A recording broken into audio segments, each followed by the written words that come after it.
Des sourires, des embrassades, Bernard Cazeneuve est venu à Maraussan en pays de connaissance.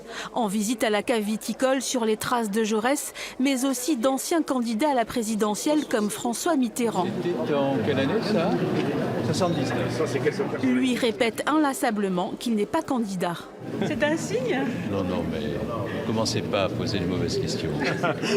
Et pourtant, cette question, tout le monde la lui pose. J'ai déjà répondu 1000 fois à cette question. Et ma réponse a toujours été la même. Je sais donc que je ne parviendrai pas à faire cesser le bruit médiatique. Mais le bruit médiatique n'est pas ce qui m'intéresse. Ce qui m'intéresse, c'est l'authenticité de la relation avec les Français. Devant une foule acquise à sa cause, la fête de la Rose prend des airs de campagne électorale. Les responsables du PS régional voient en Bernard Cazeneuve un guide capable de reconstruire le parti. Je ne vois pas quelqu'un d'autre, à part vous, qui est capable de tracer un sillon, de donner une perspective, de participer à cette nécessaire reconstruction de la gauche. Pour les militants, c'est aussi le candidat évident pour la future présidentielle. J'attends surtout un espoir avec M. Cazeneuve, un espoir pour le parti et un espoir pour la gauche.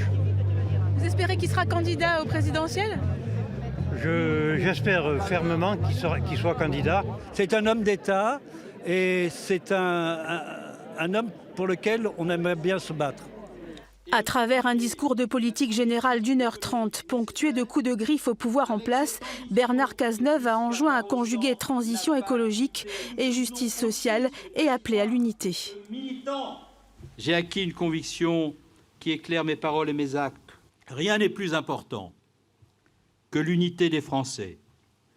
Rien ne pourra jamais se faire sans l'unité de la France.